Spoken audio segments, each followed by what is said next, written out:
Hi, this is Belinda Calibriali and this is Talking High Performance with Belle. So I'm making this podcast for people who want to live their best life, people who know that there's more in them, but they just don't know how to get it. So there's a gap, something's missing, I'm making it for them.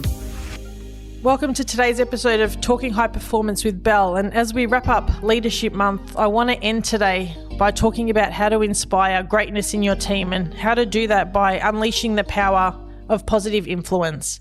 And this is something that's really, really important to me. And the more that I've become in tune with, what my goals are and what works for me and getting really clear on that, the easier it is to influence others. And, whether it's recognizing who you want on your team in order to drive performance, but it's also about fostering relationships, with people who want to be part of the journey, who go, okay, yep, this is where you want to end up, and I want to be part of that journey with you. And so it's super, super exciting to be able to have those conversations with people and work out, yep, I'm influencing you, but you're also influencing me on this journey. And that's what I want to talk to you about today. So why is it important to influence the team around you? And I think when we're in charge of a team, our job is to make sure that they're moving forward. Our job's to make sure that we're moving them forward, to make sure that they're aligned, to make sure that they share the same vision, and to make sure that they're on the same page. And if they're the right people on our team, they want to be on the same page as us. But it's also to ensure that we're having fun, to ensure that we're laughing along the way. So laughter in the workplace is super important to me. And if I can't laugh with someone, I don't think I can work with them. So when we talk about influence, you want to be the example that you want other people to follow. And there are a few different ways to do that. And yes, your role is to move everyone forward, but not everyone moves forward in the same way. So as a leader, it's really important to go, okay, this person moves forward if I do this. This person moves forward if I do this. This person gets stuck when this happens. So how do we move them forward? And that's what I want to talk to you a little bit about today. And when we talk about influence, the first question I often ask my clients when we talk influence is, do you think about influence as a positive or negative? Because quite often things in the past have dictated the way that they view influence. And sometimes they go, yep, I've had really good role models. Influence is amazing and this is why. Other times they go, oh, influence is, manipulation and conniving. And so it's really important to find out in the beginning, how do they view influence? Like what's happened that's led them to that? And then I make it really clear that when we're talking about influence, we want to talk about positive influence. So we want to talk about getting everyone on the same page.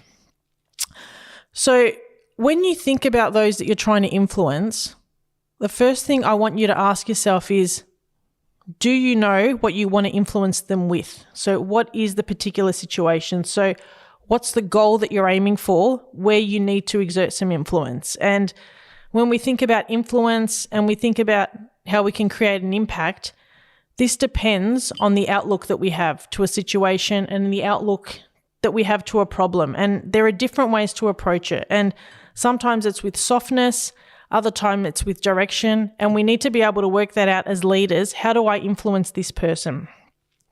And so I want to share a few ways today that you can influence your team, and a few different ways, and you sort of fill into them and go, okay, with Jimmy, I think I need to do this. With Ro, I need to do this, and just work out how you can do that.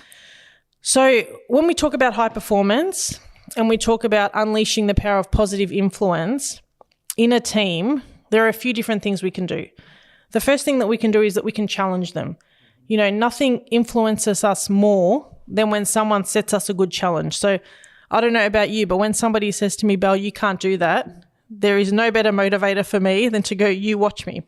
So it's that ability to really stretch ourselves out of our comfort zone.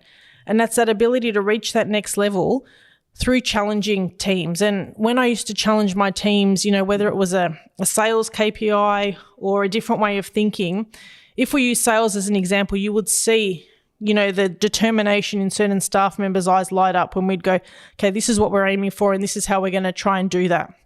So a challenging is a really, really positive way to influence someone. So if you think about your team, how can you influence them through a good challenge? Is there something you can do? The second way is to be the example or to be the role model. So the second part about influence is all about being the role model that other people want to follow. So when you think about one of the most influential people in your life, personally or professionally, quite often one of them would have been a role model. They had traits that resonated with us and that we wanted to take on, and that's how they influenced us. So as a leader, are you role modeling the way with your team? Are you the example that they want to follow?